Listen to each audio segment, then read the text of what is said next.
Bienvenue Henri.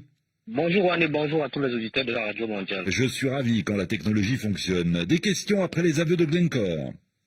Effectivement, Juan, Glencore, le géant des mines, a reconnu avoir dépensé des millions de dollars de pots de vin, notamment en Afrique.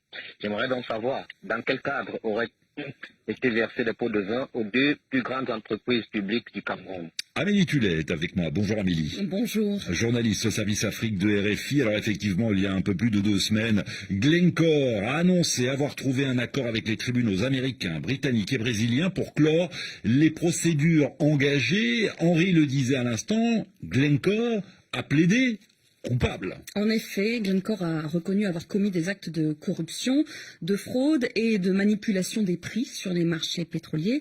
Donc Glencore a accepté de payer des amendes aux États-Unis, en Grande-Bretagne, au Brésil et provisionne pour cela environ 1,5 milliard de dollars.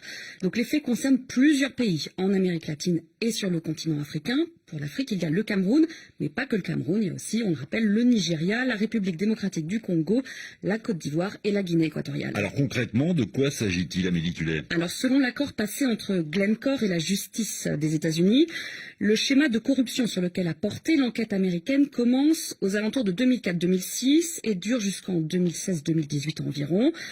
Pour le continent africain, sous la forme de paiement ou de cadeaux, l'équivalent de 100 millions de dollars ruisselle à travers des intermédiaires employés par Glencore jusqu'à des personnalités du continent africain. Objectif, donc sécuriser un avantage dans un appel d'offres, obtenir ou conserver des contrats ou éviter un audit. Et là, le texte signé par Glencore précise bien, Juan, que les destinataires de ces paiements ou de ces cadeaux sont des fonctionnaires et les transactions sont liées à des sociétés étatique. Et là, si on parle uniquement du Cameroun, le document indique sans détour que Glencore, entre 2016 et 2014, a versé au moins 21 millions de dollars de pots de vin via des intermédiaires à destination de fonctionnaires du gouvernement, un investissement gagnant pour Glencore qui admet avoir tiré un profit de ses actes de corruption dépassant les 67 millions de dollars. Ah oui, effectivement. Donc 21 millions de pots de vin pour au final récupérer 67 millions de dollars, si on résume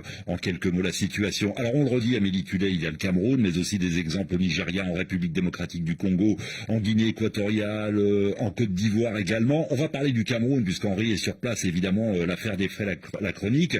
Glencore a par exemple des droits exclusifs sur le bloc d'hydrocarbures de Bolongo, en accord avec la Société nationale des hydrocarbures, c'est ça? Oui, et à ce jour, la SNH, cette compagnie nationale, est la seule à avoir réagi officiellement aux aveux de Glencore dans un communiqué du 30 mai signé par Adolphe Moudiki, ancien ministre camerounais et directeur depuis les années 90 de la Société nationale des hydrocarbures. Alors on y lit que la SNH déclare avoir été informée par voie de presse des aveux de Glencore.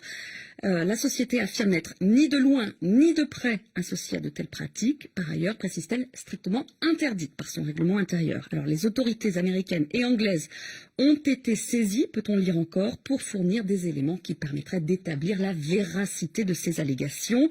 Pas de communication officielle du côté du gouvernement, de la présidence ou de la SONARA, la Société nationale camerounaise de raffinage. En revanche, beaucoup de réactions du côté de la société civile et de l'opposition camerounaise. Oui, ça réagit énormément, notamment sur les réseaux sociaux. Henri, vous avez une dernière question? Effectivement, Juan, j'aimerais donc savoir si des enquêtes pourraient être ouvertes au Cameroun sur ces pots de vin. Des éventuelles enquêtes au Cameroun, Alors, Amélie. pour ce que l'on sait, il y a pour le moment des demandes d'enquête. L'avocat Aker Mouna a déposé un courrier à la CONAC, la Commission nationale camerounaise anti-corruption, pour lui demander de se saisir de cette affaire.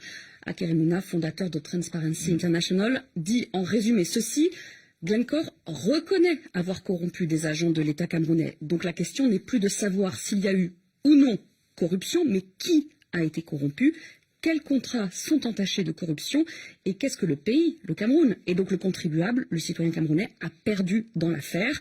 Glencore étant partenaire direct de la SNH devrait, selon Aker Mouna, demander directement à Glencore: à qui avez-vous donné l'argent?